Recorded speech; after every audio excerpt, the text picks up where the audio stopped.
There was an executive that had followed the Jack Welch rule of things, and that was if you've got 10 people in your team, you'll have 2 or 3 top performers, you'll have 5 middle performers, and then you'll have 2 or 3 at the bottom. And your job, Mark, is to manage out those bottom 2 or 3 and recruit new people, so you've constantly got a team of higher performers. That sort of sounds okay, but it actually doesn't make any sense from a logic point of view. And what you'll often find is that some of those people that might be lower producing performers actually play a really critical and important role within the team. Sometimes they're the people that stop all the top performers from fighting. Or they might be enabling those top performers to keep on being top performers because they get support from those people in some way. So teams are made up of different people with different skill sets and personalities that blend together to create a team. So therefore, it's a team that achieves things in most contexts rather than individuals. Hello and welcome to Season 2 of the Push Podcast. This is the podcast where we explore the real stories behind what makes entrepreneurs and business owners the successes they are today. I am Jack Ferguson, a small business growth strategist, and I will be your host. I believe the best way to learn and be inspired is to listen to the experiences and stories of those you respect. Their real experiences, their real story, warts and all. Honest storytelling is what this is all about. Show notes can be found at bethepush.com/podcast, and don't forget to hit subscribe wherever you are listening to this. Thanks for tuning in to another episode of the podcast. Today I'm talking to Mark Hocknell, author of Profit by Design, How to Create a Customer Portfolio Full of Profitable Promoters. Mark's experience spans 3 decades and covers line management roles, consulting and academia. In the early 2000s, he led one of Australia's first large-scale CRM initiatives, has had an extensive career in consulting, and has taught at the Graduate School of Business at QUT. Today, he runs his own consulting practice focusing on applying a customer-centric approach to business and performance measurement. He has an MBA and certifications in change management and pump. On this episode, we speak about how managers and leaders misuse KPIs and how they encourage the wrong behaviours. We speak about what Mark refers to as industrial age mind control, the importance of unpacking complexity for customer experience, how to think about your customer portfolio, how to segment your customers, and a little hint there, it's not by demographics, why you would write a book. Mark explains what benefits he got from writing a book and what the process of writing a book was like. This is the second time I've had Mark on the podcast, and he certainly didn't disappoint. Here we go. Hey Mark, how are we doing? Good, thanks Jack. Yourself? Good, thank you. Thanks for coming back. I'm glad to be here. This is good fun. Yeah, it is. It's been quite a while since our last episode, but I went back and listened to it, and it was a good one. Yeah, it was a great conversation. You've got a great way of bringing out good stories out of people, so I'm glad to be here. Oh, thanks Mark, appreciate it. We've got a lot to talk about since we last caught up, but in the last episode it was interesting. You talked about your issues with KPIs, and that was quite an enlightening conversation for me. Okay. So why don't we start from there and just briefly describe what your gripes are with KPIs and how you've seen that perhaps change and the KPI culture change over the last 4 years since you've been working in it. So I have been working with KPIs for about 14 years, so I was a bit warmed up when we talked last time. But when we think about it, what is a KPI? So a KPI is typically a performance measure that has a target attached to it. And there's nothing wrong with that. What is wrong with KPIs is the way that leaders and managers use them. So the KPIs in themselves can't be bad, all right? They're just a target and a measure, so it doesn't matter. However, leaders and managers tend to use those things then to judge people, to judge their performance or to judge what they're achieving or to set goals and targets for them that are either unobtainable or they can be gamed. So I think we've all worked in an organisation and seen it where there's targets or the KPIs been set by leaders, and there are some people who seem to easily achieve those things and then other people that don't.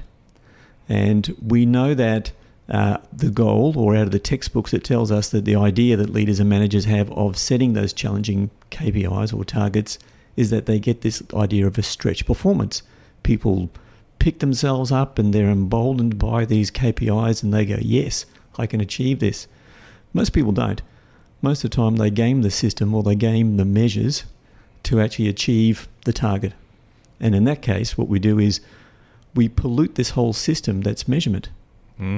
Right? So if we are thinking about how we understand what's happening inside our organisations, we should be using performance measures and performance measures, not KPIs. So performance measures add in just the measures without the targets to be understanding how things are performing. Like what is the turnaround time on this? What is the customer retention rate? What is the average customer lifetime value for these customers? What is the net promoter score for this particular customer group or whatever it is? But there are particular measures that tell us how our systems and processes inside our business are performing to deliver the outcomes that we're looking for. And if we don't use that measurement system to inform our decision making, then we're going to make the wrong decisions. Or worse still, if we set targets on all those measures and call them KPIs, then attach them to individuals' performance, and there's consequences to those individuals based on if they get those numbers or not, what we're doing is we're just polluting that measurement system, and the information we're using to make decisions about how our organisation is performing is completely false. Yeah. Now, and have you seen that change at all over the last few years, or is it still the same? It's changing.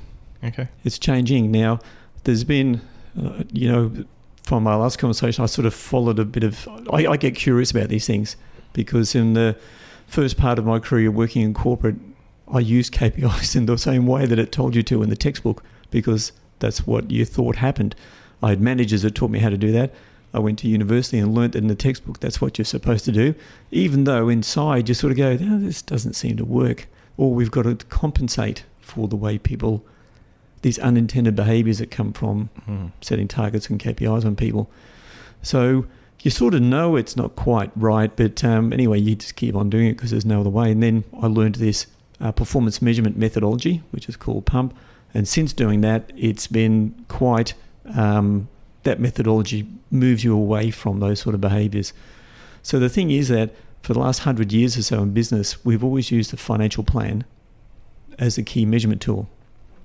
It was in the late 90s that balanced scorecard came out, and that's when we started to use more KPIs that were around customer, or they called it learning and growth, but it's around culture, and also then about the business processes themselves. So it's fairly new to be doing this in this way. So we've got a way to go.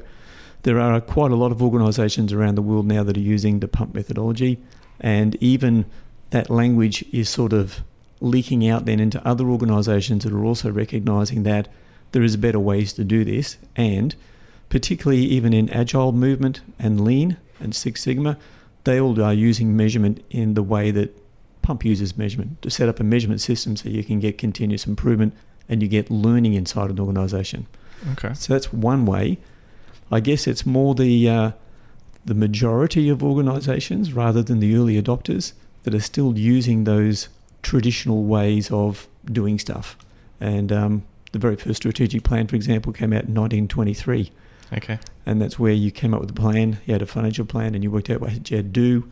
And most organisations these days still plan and do. And then they refresh the plan and they do again. So they're focused on the activities. Sure, yeah. Rather than the plan, the do, and the checking and the acting, which is that human cycle of learning. Organisationally, we miss that learning. So that's one element of measures starting to become better. Right. There's another one, though, that where lots of organisations used to use KPIs as a way to, I say, control people. And the idea was that you're controlling them in terms of you think you're setting these KPIs so that you get the actions and behaviours you want from those people. So to me, that's a form of industrial age mind control. Sure. But it might be a bit of a stretch, but that's how I sort of see it. And for probably all through the 90s and in the early 2000s, there was a heap of organisations that were keen on putting in place personal performance plans that were all had these KPIs attached to them. So PricewaterhouseCoopers, for example, was one of those large consultancy firms that promoted that approach. So there's a heap of organisations that adopted, every month, 3 months or 6 months, an individual would have a performance plan that would have a set of KPIs in it that they'd sit down with their manager, and the manager would go, well, based on this, have you achieved these KPIs or not? And it'd be a ticker box exercise. Those that didn't had consequences attached to those conversations. Those that had been able to, let us say, game the system and get all the boxes ticked, and they could game the system by either messing with the measures and targets, or they could lowball them all in the first place. Right. So they knew they could get them, right? So they could achieve all these goals and they were getting rewarded. All those organisations now have moved away from that process. They've now recognised that it doesn't work. So it's PricewaterhouseCoopers, Dell, Microsoft, there's a whole bunch of them. At Google, do not use that type of approach. And they've recognised that what it's all about is having regular conversations between the team leader and the manager and the people. So there's a great article out recently that actually describes that, and it's, if you Google Cisco one-on-ones, okay, they describe their story of how they moved away from it. Right. And they have regular 20-minute, either weekly or fortnightly conversations between the team leader and the person. And the whole role of a team leader or a manager is to assist that individual to achieve their goals, not to control them with KPIs. So that's sitting down and saying, how's it been going, Jack? What's happening? How can I help you achieve your goals? What roadblocks have you got? And therefore you create this collaborative relationship between the team leader and the individual. Yeah. And that's the way it should be. And what would, someone's going to listen to this and go, well, what's the difference between a goal and a KPI? So I would say a goal is to say a KPI is a performance measure that's got a target attached to it. Okay. So let's just say that we had a facility that had to run at 100% capacity. Okay. Well, the 100% is the target. The measure is the percentage of time that the rooms are booked. And it might be all booked for billing or booked free or whatever it is, but there's a range of different measures, elements of that. But if we say it's 100%, that means that a particular facility has to be fully booked 100% of the time, because we've got 100% as the target. But the measure is the percentage of time that the rooms are booked. And we're sitting in a hired space now, so that's possibly why we're thinking about that one. Yep. But that's a typical sort of thing. And it happens all the time. Most times leaders just go, well, put 100% on this. Well, one of the dumbest things I think leaders do and managers is that we put targets on things before we measure it. So if we're measuring, say, occupancy, let's call it occupancy, yep, which is the percentage of time that the rooms in this facility are paid for and booked, and let's say that runs at 67% on an average, and each week we track it, and sometimes it's 60, sometimes it's 70, but averaging at that 67 or somewhere around there. If you're going to put a target on it to be 100%, something significant has to change. And first of all, it's probably unrealistic, but maybe you go, well, let's try to get it to 75. And that's where you're setting more targets that I think that are more meaningful and reasonable. So they're targets in that. A goal in that context would be, let's improve, or let's get more people to occupy these rooms, or increase the profitability of the rooms, or increase the number of people that are using them, that are getting value from these rooms, for example. And that's the way, that might be the goal. Then we would measure 2 or 3 things within it.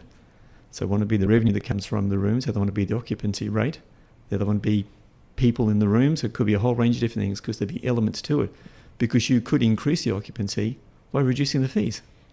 So you can't just focus on one target or KPI. There's a balance of these things. So the outcome is, we want a higher occupancy so more people can get value from the service we provide. So then there's a trade-off. Okay, so how do we achieve that? How are we performing now? What is the revenue per room? What's the revenue per hour? All that stuff needs to be worked out, and we unpack that complexity. Sure. And figure out then how we achieve these things. Sure. And is a goal, in your experience, better to be given to a team rather than an individual? I prefer teams, because it's normally, and it all depends on the organisation or the team's context, but most times teams achieve things. And one of the things I discovered in my early days of working in the corporate, there was an executive that had followed the Jack Welch rule of things, and that was, if you've got 10 people in your team, you'll have 2 or 3 top performers, you'll have 5 middle performers, and then you'll have 2 or 3 at the bottom. And your job, Mark, is to manage out those bottom 2 or 3 and recruit new people, so you've constantly got a team of higher performers. That sort of sounds okay, but it actually doesn't make any sense from a logic point of view. And what you'll often find is that some of those people that might be lower producing performers actually play a really critical and important role within the team. Sometimes they're the people that stop all the top performers from fighting. Or they might be enabling those top performers to keep on being top performers because they get support from those people in some way. So teams are made up of different people with different skill sets and personalities that blend together to create a team. So therefore, it's a team that achieves things in most contexts rather than individuals. So a team leader could take on a goal or a challenge to improve something. In my view, then their role should be to engage the team in that, to use their skills and their minds and their enthusiasm and their curiosity to try and figure out how to achieve the goal. Sure. Wow. So you've also mentioned there about unpacking complexity, and I understand that you feel that a lot of people are unwilling to do that these days. Yep. Might be one of your uncommon or unpopular opinions or something. I think you've described it to me as, but why is that? I've puzzled over this one for quite a while. So when I say unpacking complexity, people say to me things like, well, we need to improve customer experience. And I go, okay, so what is customer experience in your context? Because it's not the same for every single delivery, service delivery or customer experience or whatever it is. What does it involve? And people that are into customer experience will say, well, it's the amount of effort of doing something, it's how they feel about this, and it's all of these different elements. We've got to unpack it rather than just say, let's fix customer experience, because we could fix it 25 different ways, but unless we figured out there's 5 drivers of it, and out of those 5 drivers, 2 will have the maximum impact, well, let's focus on those 2. Let's not just fix the whole thing. So it's only when we unpack that complexity of it that we can figure out how it comes together. So I'm talking about drivers of those things, like what actually has an impact on changing, if you like, customer experience. And in each environment, it could be completely different. For example, I read research recently that came out of Gartner that they did research on customer experience, and because everyone's focused on fixing processes and giving people a delightful experience on the way through, 2/3 of the value that a customer puts on a customer experience is their perception of how hard it is. So it's not the reality of the process, it's their perception of the process. Okay. And their perception is significantly biased by what happens right towards the end. So if you focus on fixing your processes right at the end and make it sound like it's easier than it actually was, the customer gets a perception that it's easier, and you've actually made a 2/3 improvement on customer experience without actually having to fix everything. Wow. Okay. Because customer experience, again, is one of those things that's important, it's valuable, it's a key driver, and it's important and valuable because it's a key driver for customer advocacy. And when we get customers to value what we do and have good experiences, then they will tell others, and then that's what we're all about. We need customers to be advocates of what we do.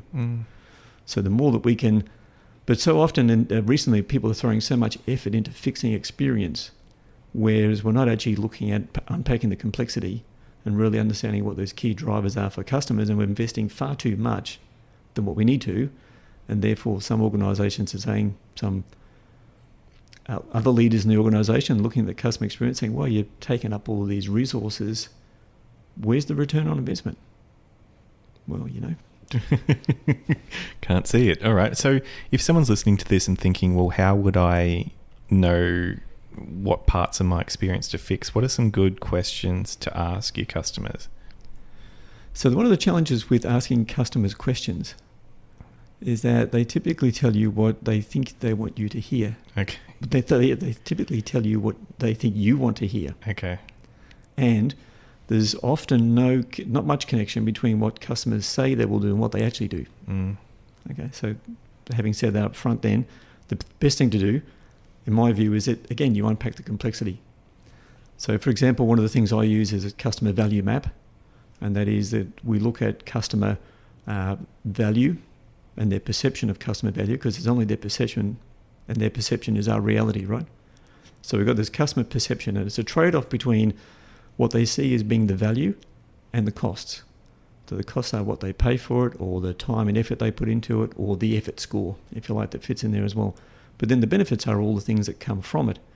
When you've unpacked the complexity of those things and you have, from some analysis perspective of trying to figure out what it is, say there's 5 key drivers of value, which would have then sub-points that might be 10 or 15 different things that you do that then lead to those 5 drivers.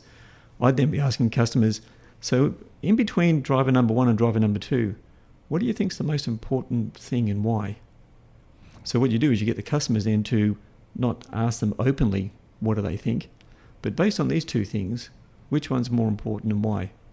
And what you're going to do is you're going to work off, you've already unpacked the complexities, and now you're diving into more of the causal relationships between those things, and then customer opinions on those choices between those 2.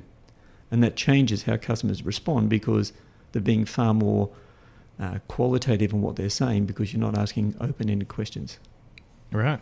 Makes perfect sense. So if you're doing qualitative research, fine, go and do an open-ended research type thing, but that's not the context of what we're talking about here. Sure. No, that makes a lot of sense. So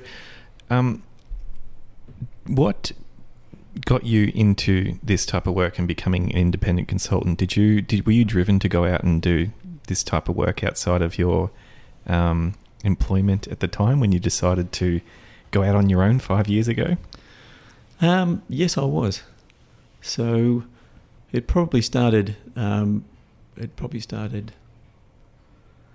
to say this, Jack, but it probably started 20 years ago. Okay. So that was back in when I was first working in a large corporate financial services group here based in Brisbane. Did the CRM implementation, and in solving that problem of how you do that, we, and the team that is, we had to come up with a whole bunch of ways of addressing it. What we now call coming up with a customer strategy, coming up with how you grow a profitable customer portfolio, which customers get the most out of what you deliver and why, and understanding all that, and then designing engagement practices for frontline people that are interacting with customers, and also from a strategy point of view about who you engage with, figuring all that out, putting it into a system, and then having the systems that support it, the data systems that support it.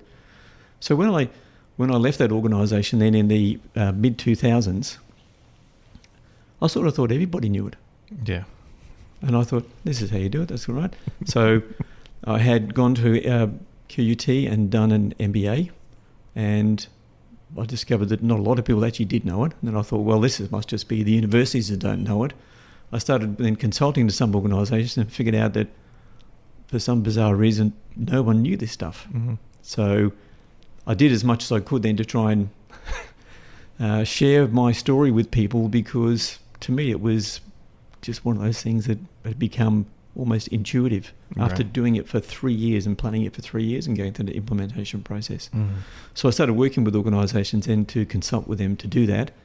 And at the same time, Queensland University of Technology Graduate School of Business then invited me in to write 2 courses for them.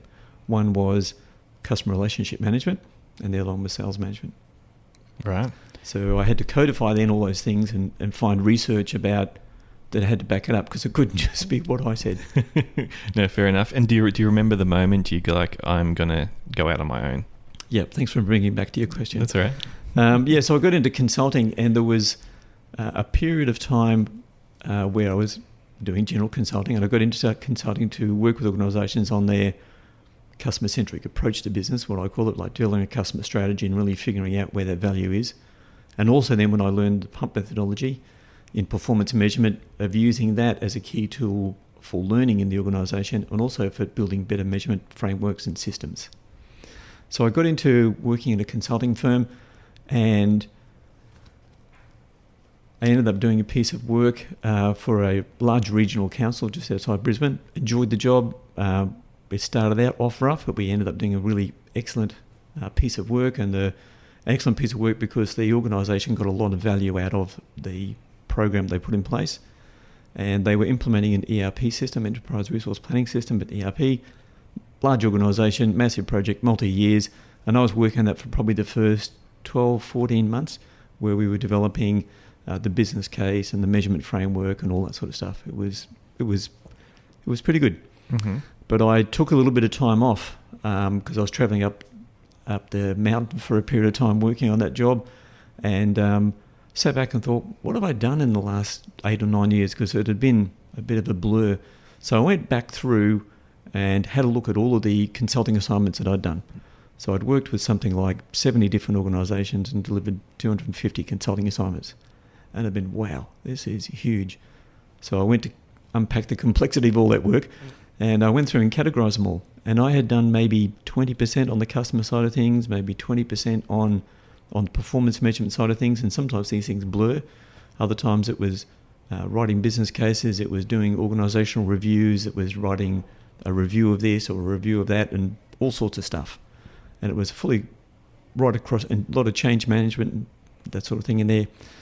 So I thought to myself, I actually started on this journey to focus on the customer side of things, a customer-centric approach to business and that process, and also measurement. Because to me, any organisation, large, small, or whatever, if they can really understand the value that they deliver their customers, and they can organise themselves in a way that delivers that value in a seamless way, and they grow this portfolio of customers that get what they do.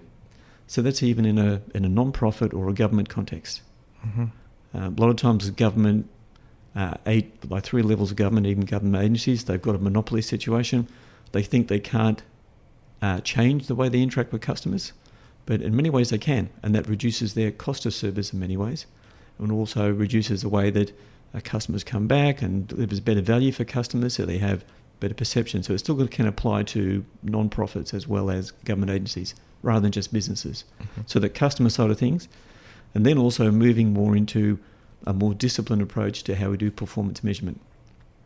And that was my thing. So that's what I realised, that after doing 9 years or so of everything legally that a management consultant could do, I figured out, no, this is what I need to do from here on in. This is how I'll make a difference in the world. And that's what I chose to do. Right. And do you remember what it was like for the first 6 months, for first year doing this? Was it what you expected? No. Okay.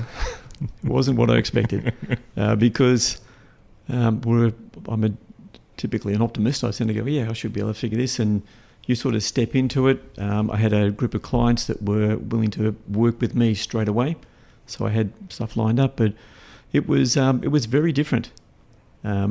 Not having anyone inside the consulting firm to argue with meant that I had to try and argue with myself. Mm-hmm. And sometimes I always win, so that didn't help. I didn't sometimes get that tension. I think there's a term about iron sharpening iron. You got to sometimes rub those two things together to make one sharper than the other, and that sometimes I miss. So I started to have to structure then to have regular coffees with a few mates that I knew over time, and I'd use them as that sounding board and work through that. And that's one thing I had to adopt probably about a year, 12 months into it. Mm-hmm. Even though I still caught up with them casually before that, it was like, no, I need to sit down with Rob and talk about this. Mm-hmm. And that was all good, because those guys seemed to enjoy it as well. The other challenge I had was that when you're working in an office and there's a bunch of people in there and there's a couple of admin support, you get used to, I found that I was used to being busy. And therefore, you do a lot of stuff that often doesn't really add value. So I found myself in the first 6 months of creating my own busyness. Okay. And when I would reflect back at the end of every month and go, so what have I done? What have I achieved? Have I made progress on some of these goals that I had or projects that I had? I go, where's that time going? And I realised that I was creating my own busyness. So I had to deliberately start to create lists of things that I had to do. If I found myself doing something that wasn't going to add value to one of those things, I'd stop doing it. And it took a while to develop that discipline, mm-hmm. and to get out of the habit that I developed over those previous 10 years of working in an office with a whole bunch of people. Yeah, sure. And were you working remotely then? Working remotely. Yeah, okay. Yep. And did you get to a point where that changed for you, where you thought, I've got the discipline down pat now, this is where I'm meant to be? Yeah, I reckon it was about at least 18 months into it when I started to feel more my own pace, and knew that when I was producing stuff that was of value to an audience, to your clients, and also for me personally. And it just sort of freed up a whole lot of things. It's quite extraordinary. Right. And what would you say to yourself now, looking back to the person who started the business 4 or 5 years ago? What would you say?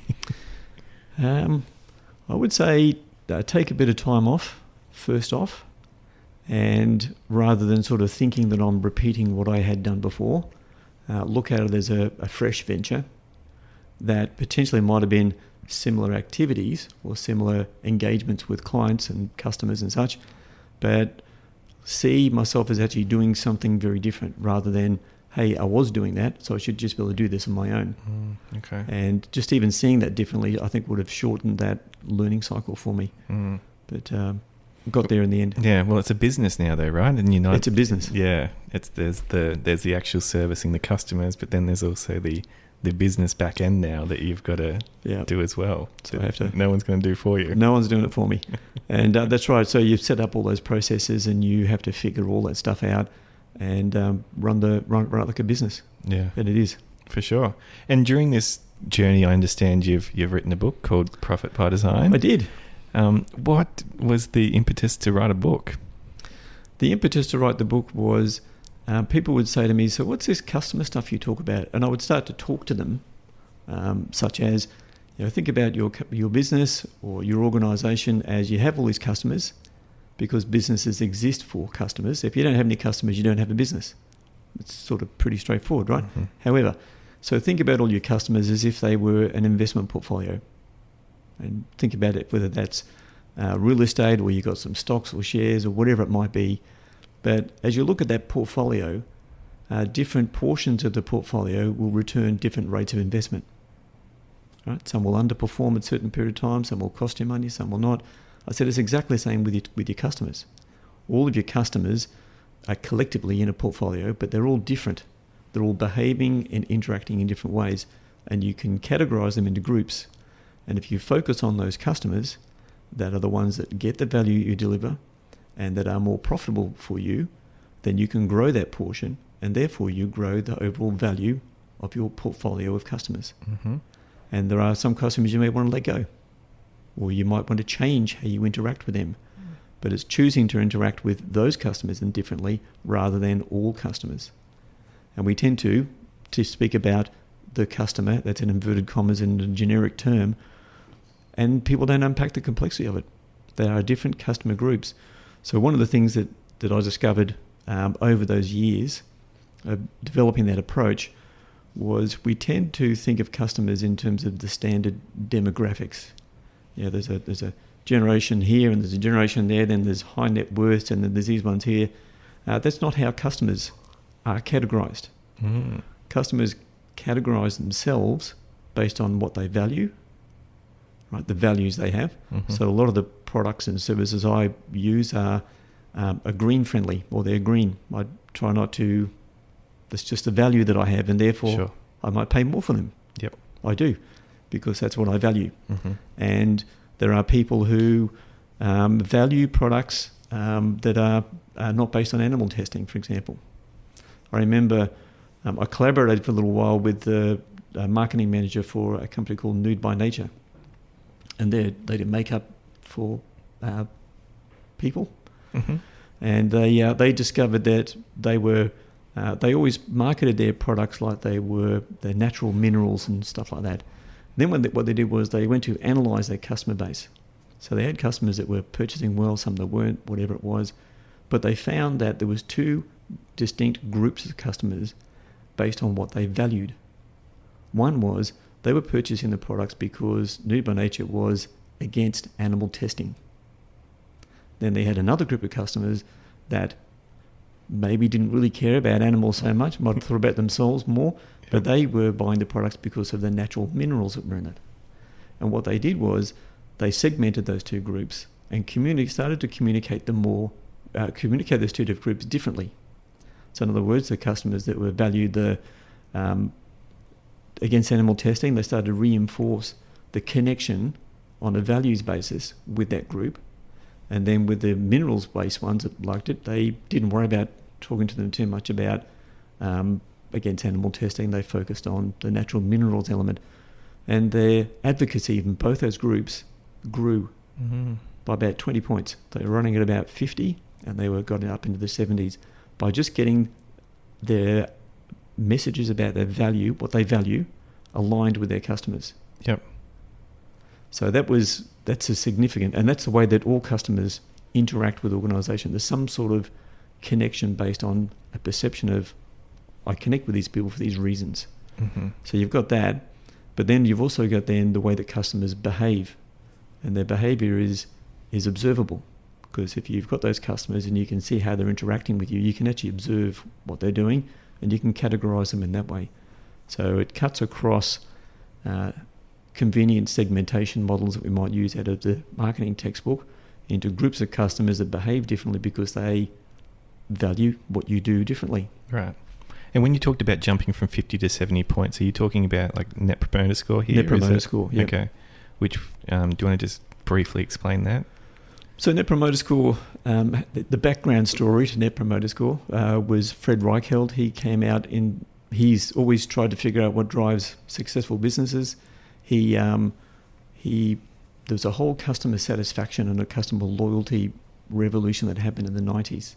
That was actually triggered by Fred Reichheld. But the problem that happened soon after Fred's research and book came out, Customer Loyalty, I'm pretty sure it was called, was that it didn't actually return any investment. There's no return on investment on it because the perception that a customer was loyal wasn't a predictor of future behaviour. So, because a lot of times customers are loyal in that moment rather than in the future context. So he was perplexed by this. So he joined up with Bain & Co. to figure out, well, what is this thing that I'm trying to get to? And they came up with advocacy or promoter behaviour. And the promoter behaviour is where you are an advocate for an organisation or you speak well of them. So they figured out on a scale of 0 to 10, and we've all probably heard the question, how likely are you to recommend these facilities, or how likely am I to recommend Jack to do a podcast for someone on a scale of 0 to 10? The people that score at 9 and 10, they will give you positive word of mouth because it's a predictor. And it's in the way the question is worded is how likely are you to? So you think future as a customer and you go 9 or 10 would mean that you are a promoter. That means you, based on their research, those customers do promote and give positive word of mouth. Customers that are 7 or 8, they tend to be passives. And then 0 to 6 are likely to give you negative word of mouth. So if someone asks how likely to recommend, they go, not sure, or it's just rubbish, don't go there. So you need, for a business to grow, you need more promoters than you do detractors. And that was the underlying philosophy of it. So therefore, Net Promoter Score is the percentage of promoters minus detractors. Right. So that's a measure. Okay. So we've got a measure there now. So we survey 100 customers. We ask them that question. Let's just say we have 40 customers that score us 9 and 10, which means we've got 40 promoters. And then we have, say, another 40 that are 7 and 8. So they're passives. They don't count. And then you've got another 20, which are detractors. So the Net Promoter Score on that is 20. Right. Okay. So Nude by Nature, they actually had a huge positive amount of promoters. When you break it down like that, 70 is an amazing score. It is. Yeah. It is.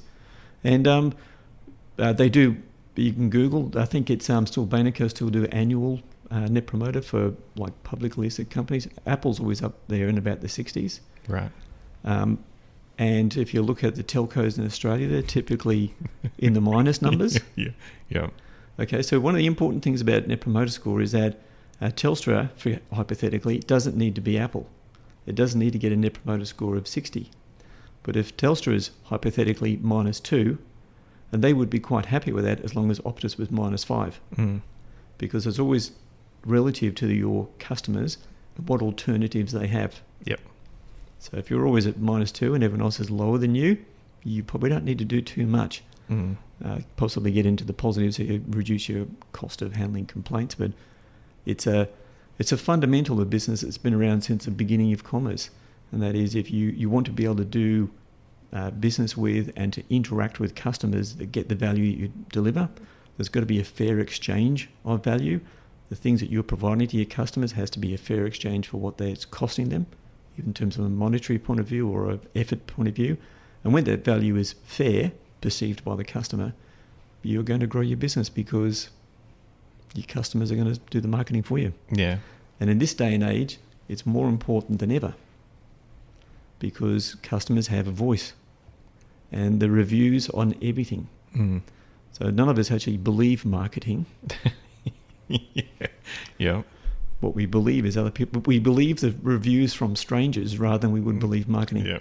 So that sort of gives us an indication of where businesses have got when they try to pitch or sell or market to someone. Yeah. A resistance goes up. We just don't buy into it at all. Yeah, it brings up thoughts for me around when I'm helping out sort of young financial service, consultants or maybe not professional service, should I say, consultants, that they'll have customers or a customer group that will be paying very little, who don't pay their bills, who are probably, maybe even 3 or 4 in the net promoter score. Yeah, right. And when you actually look at how bad they are for you, it's kind of almost for your business. It's just a no-brainer to get rid of them. Yep. Or sometimes you see those guys run these workshops where they try and teach you financial literacy or something, and they cram them into a room or a Zoom meeting or whatever it is, force feed them content. And they're paying for the service, but none of them really get much value out of it. And they think they're doing okay because they're making money on each transaction. But if they're creating a group of customers that won't advocate for what they're doing, to me, they're missing a huge opportunity for how they can grow their business going forward. It's not just about the transaction. Absolutely. And it carries to the point of, there's an acquisition cost sometimes to acquire a customer, right? So if you pay a price to get them in, depending on the business, sometimes a business doesn't even profit on the first whatever transaction a customer will do with them. You don't make money until they come back and advocate for you. Absolutely true. If you're acquiring detractors, that's not a fun time. No. And if you're growing detractors, all you're going to do is create a lot of noise and angst inside the organisation and increase the costs of servicing these customers. So this is one of the problems we have with what we do today. I call it customer engagement, but we often still call it sales. Okay. Because we task salespeople, we give them KPIs to go and get this many new customers or to sign up these people, and they're doing it any way they can without any view of what the long-term consequences might be within the customer portfolio. Yep. So therefore, part of Profit by Design is actually taking that customer strategy and putting it into a playbook, if you like, for how the organisation engages with customers and trying to engage with customers on that values basis. Knowing which customers to say no to is better than flogging something to someone and bringing them in the portfolio and having a cranky customer for 6 months and then finally having to let go of them. And all the stress and then all the cost and missed opportunity that you miss out on because they're taking up all your time. Absolutely. Yeah. And they always say too that an unhappy customer or a detractor will tell 5 or 10 times more people than an advocate. So even if you've got a balance between your promoters and your detractors are still out there. Because I don't know what it is, it's culturally we like to tell a terrible story about customer service, but if you have a great story about customer service, it's not as exciting or something. It's not interesting. That's right. Awesome. All right. Well, I still want to know, so all this I understand, what you're teaching people and what you're helping organizations with. Why did you need to put this into a book? Because I needed to get it out of my head. Okay. And when I would say to people, this is what it's all about, they sort of go, okay, so that means then we don't do selling anymore, we do this or we do that. So for me, it had to be creating the content in words that was in the book. I also used a set of templates and tools to guide organisations through that process. So I've made those available as well on my website, where you can get the first couple of chapters of the book as well. And that's just saying it's all there for free if you wish. But it was about getting it out of my head and putting it more into a structured format of how I could tell a series of stories to make that coherent. And that was a bit more challenging than what I thought it would be. Mm. So sitting back, I've done this 50 times. I can just go whoosh, and just put it all together, but it wasn't quite as simple as that. Mm. And but I put it together over a period of time and then engaged a publisher, and they then had a couple of editors go through it with me, which was good because things that I thought were obvious, making a statement about something, they would say, you know what, you need a story about this because people could interpret this lots of different ways. So the book fleshed out in terms of the stories and the anecdotes based on the copy editors saying, give us a better example of this or explain more what you mean by this. And that was really useful because it forced me to articulate what was in my head rather than assume that people knew what I meant when I said an advocate or something, you know? Yeah. And I've recently done it myself. I wrote a book last year that took me about 3 months. It was only an ebook, but the first month was okay. I wrote it, but the 2 months after that, refining it and going back and working out, you know, my process and what I'm trying to get over to someone was very painful for me. I really didn't enjoy it at all, actually. I enjoyed the end product and I enjoyed the clarity it gave me around my process and what I teach, but the actual process of writing a book, no thanks. Yeah, that's right. Yeah. I agree.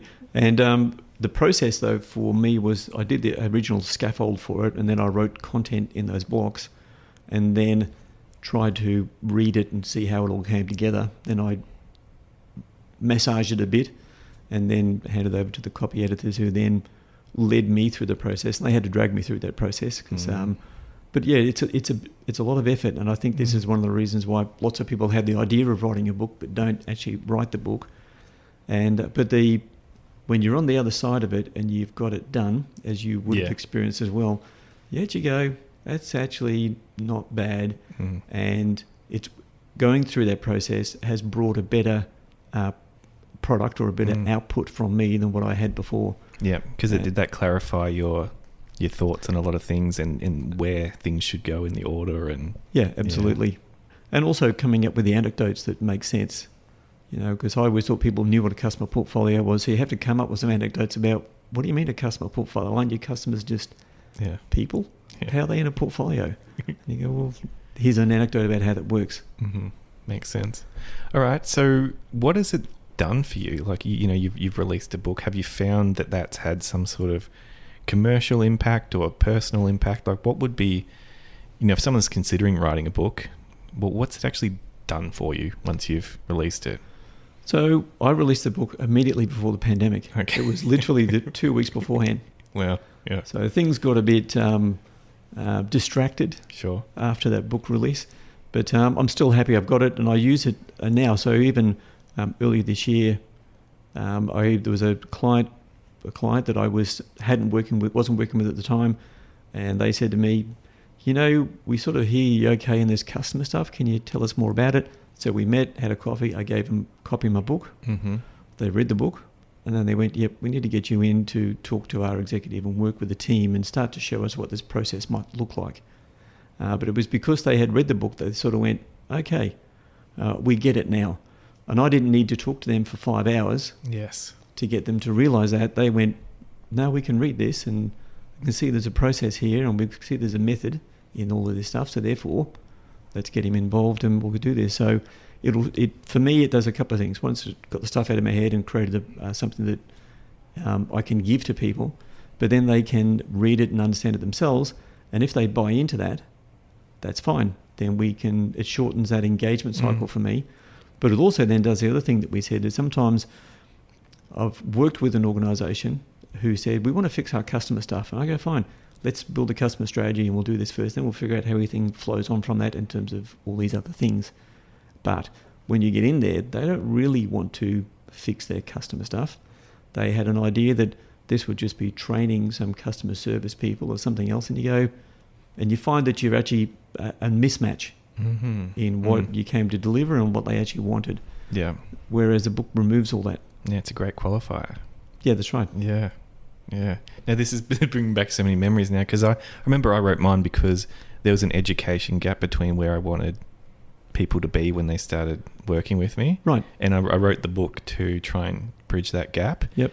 And then by the time they came to me, they understood my philosophy, because it was, for what I was trying to teach, you couldn't really take out parts of it. It was a complete philosophy. It wasn't like a little sliver here, little sliver there. Yep. You needed all of it. Otherwise, it was sort of, that's gonna bring down the house of cards type of thing. So you're bringing back a lot of memories about what I wrote it for too.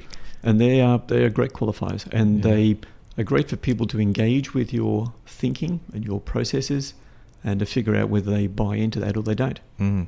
And if they don't, they don't. Yeah. But if they do, they do. Yeah. And that makes them right for you.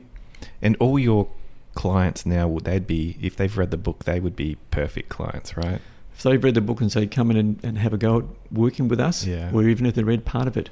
Yeah. And some people just skim books, and yes, they makes them an ideal client to start working with, because there's no surprises about where this is going and what we're going to try and achieve. Mm-hmm. And they're perhaps bought into the whole philosophy as well. Yeah, I'd like to think so. Not looking for just a silver bullet. Let's do this little tactic and that'll fix it, Yeah, great point. Yeah. And I think the silver bullet idea links back to that unpacking the complexity. They sometimes think you can just take a pill or a silver bullet in some way and then you're fixed. Mm. Right? If there was a pill that we could take to all go, so we don't have to go to the gym, right? So we all get the physique we want by taking a pill, everyone would be taking it, right? Sure. But it takes time, effort, and monitoring your diet and working on everything. And that's exactly what all of our processes are. Even the stuff that you were talking about, there would be disciplines that have to go into place for bringing that stuff to life and changing those behaviours and bringing the benefits out of that work. Yes, absolutely. So when you talk about customer centricity, I think I'm pronouncing that right, how's that changed in the last 4 years since I've spoken to you last? Have you seen a change in how that's being looked at now? I mean, to me, you're a bit of a pioneer in this space. I haven't heard a lot of people talking like you do. Your podcast last series was quite unique, I think, in that it was sort of something completely different to what I'd ever heard. How is that progressing? The talks and the chats around customer centricity over time? I would say, from my perspective, in a disappointing way. Okay, really? Yep, because there has been this explosion in customer experience. So again, we've gone for the silver bullet or the special pill of, let's fix customer experience, and therefore we'll get all the benefits of customer centricity. However, being customer centric from an organisational point of view means that you are customer centric. That means that you do things as an organisation that is about interacting with your customers in a way that delivers value for the customer and value for the business. Right, most organisations still, I believe, take customer centricity and look at it and go, yes, we're really a finance-driven business, or we deliver cars, or we deliver this product, or we do this, but that customer stuff needs to get fixed, meaning we need more money from the customers, or we need more customers. So therefore, let's fix that. This customer experience stuff seems to be the thing. We'll throw some money and resources there and try and fix it. And you go, okay. And a lot of the things you can read on customer experience these days in the last 4 or 5 years has been that the organisations are becoming disappointed with the return on investment from the investment in customer experience.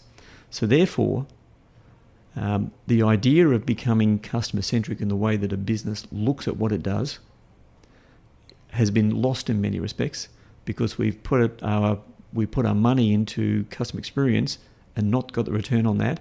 So therefore, if some people who thought customer centricity might have added some value are probably going, no, this customer stuff doesn't work. And that's disappointing. Yeah. So one of the more customer-centric organisations that's held up regularly is Amazon.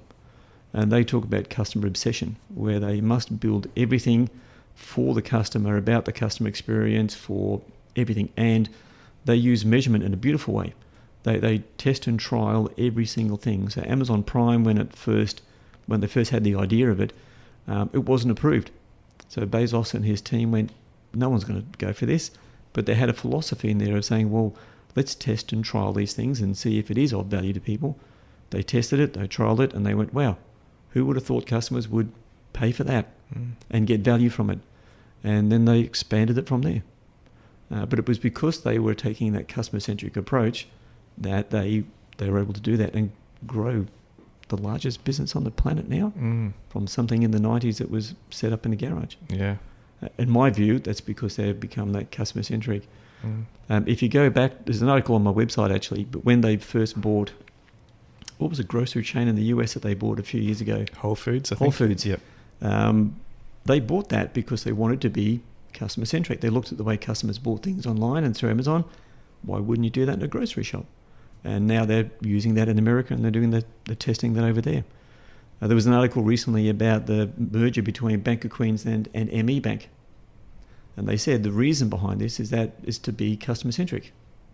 So there is value, commercial value, in being customer-centric because the value of an organisation lies in the makeup of its customer portfolio.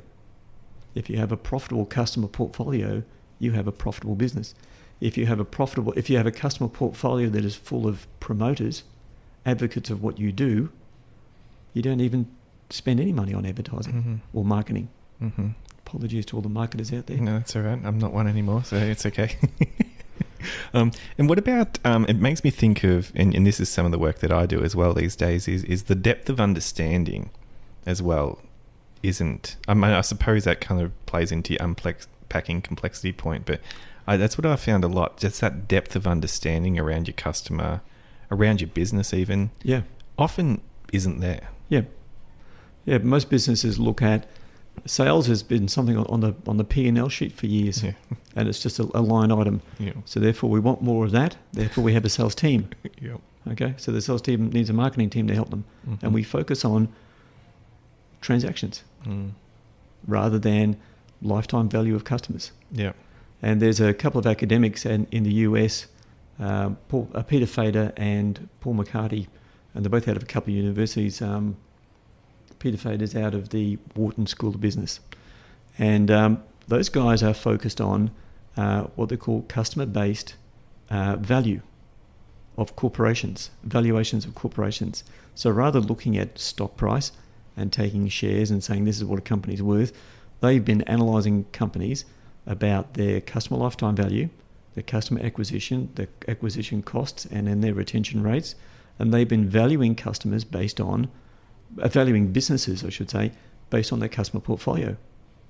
And these guys are pioneers in that field, and they have been doing amazing work looking at particularly subscription type businesses who don't carry a lot of assets on the book, so to speak, but they've got these customers. And therefore, looking at the customer portfolio, you can figure out the valuation or the appropriate valuation for the business, and therefore how much you should pay for a share rather than what some companies are getting based on the hype that goes with that. Yeah, there's a few of them around at the moment. So there's a lot of academic stuff that's going on that's in this space that's making progress where, probably when I'm sitting on an island somewhere relaxing, it's probably going to be more mainstream than what it is now. But I think that the validity of it is unquestionable. Sure.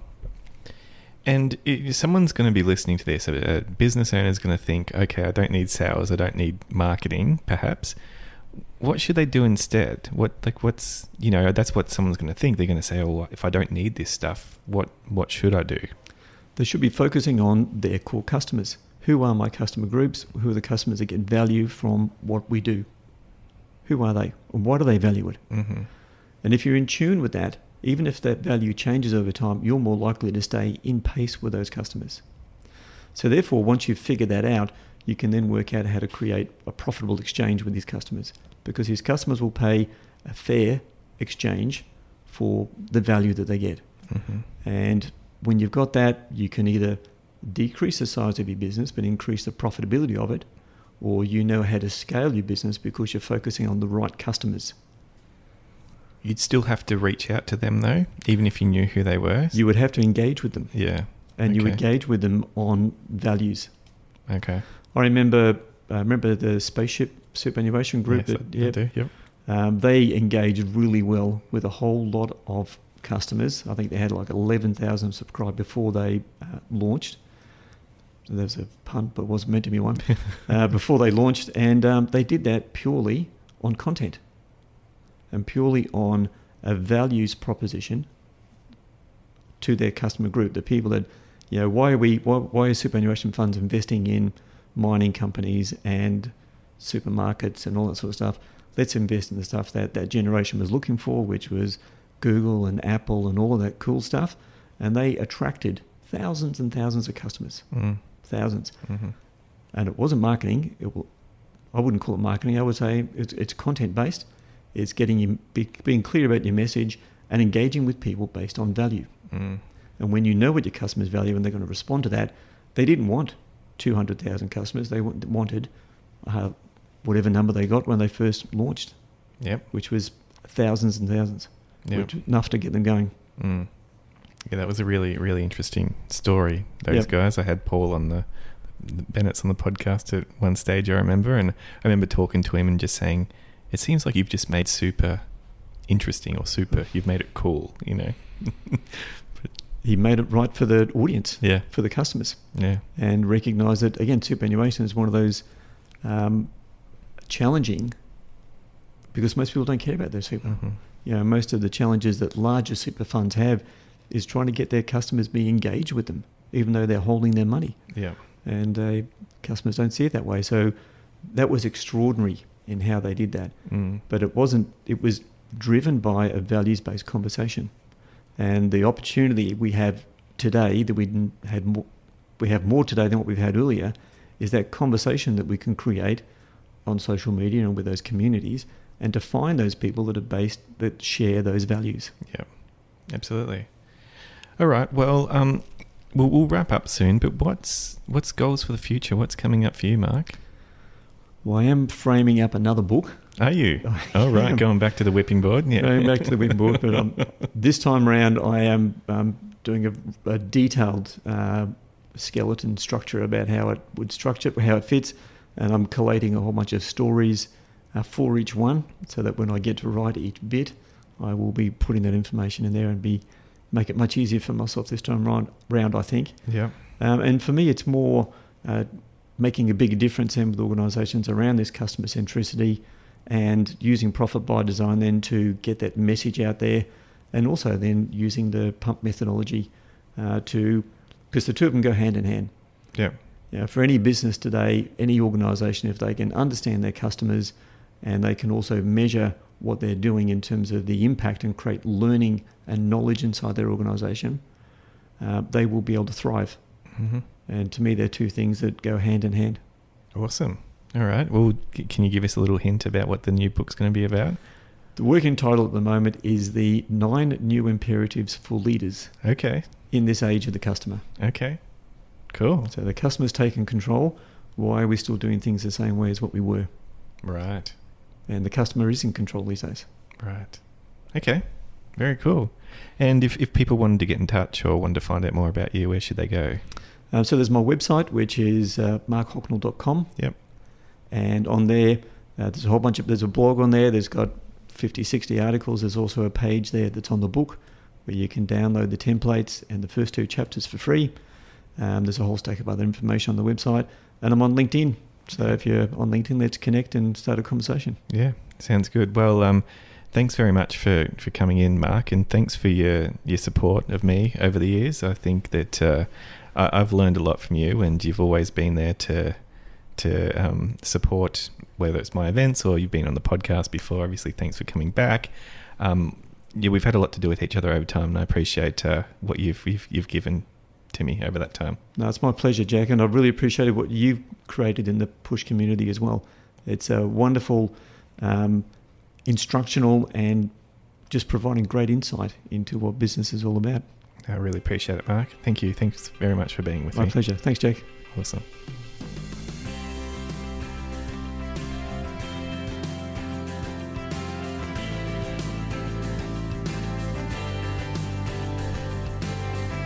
Thank you for listening to this episode of the Push Podcast. Show notes can be found at bethepush.com/podcast and clicking on the relevant episode link. Remember to subscribe, and I look forward to talking to you again soon.